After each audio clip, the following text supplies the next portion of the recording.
Iya.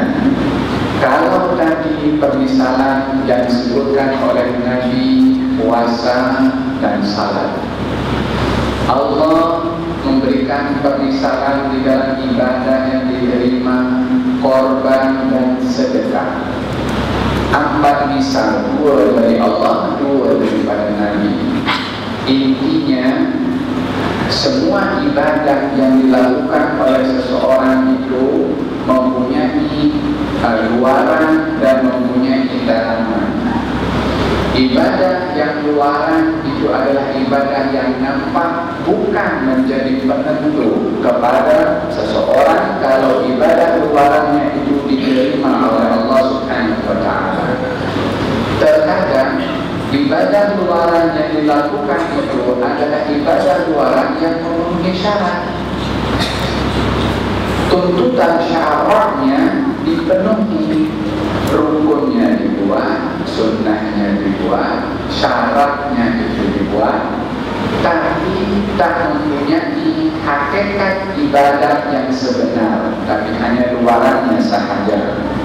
4 contoh yang tadi diberikan itu ibadah yang sah.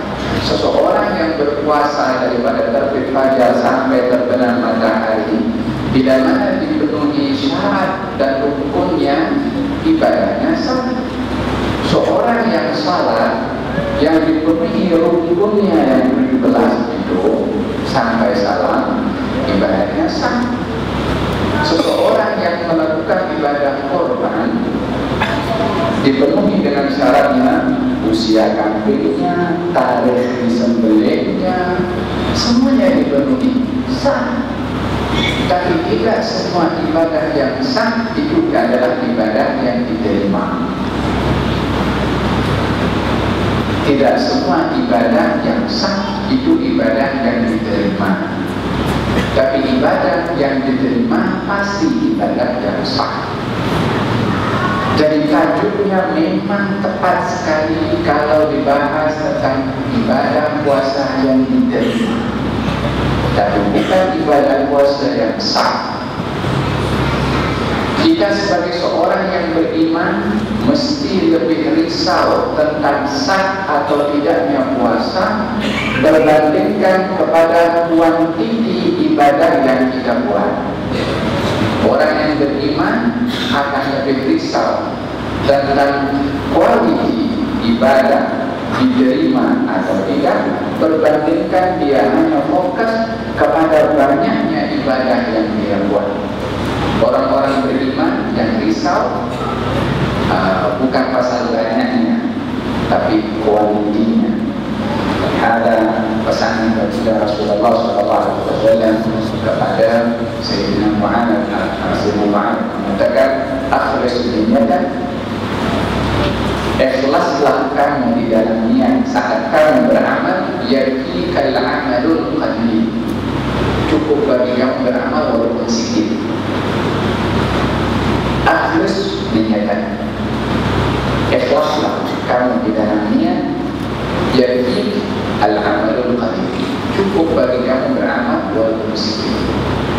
Yani cukup akan memenuhi cukup akan memenuhi hak yang ditetapkan kepada kamu oleh Allah di dalam ibadah walaupun sedikit, tetapi kamu ikhlas. Berbandingkan banyak tapi tak ada ikhlas. Ingat,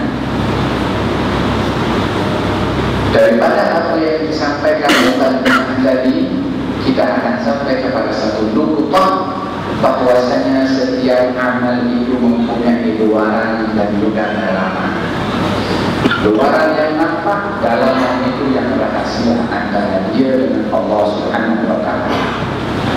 Luar dalaman yang saya maksudkan adalah takwa tadi yang dimaksudkan oleh Allah Subhanahu wa Ta'ala, walakin yanaluhu at-taqwa minkum, yang diterima amal kamu itu ketakwaan kamu. Dalam ayat yang lain tadi, innama yataqabbalullahu minal muttaqin, Allah menerima amal ibadah yang dilakukan oleh orang-orang yang bertakwa. Dalam hadis Nabi sallallahu alaihi wasallam, sesungguhnya Allah tidak menerima sebarang amalan ibadah kecuali bila mana dimaksudkan pada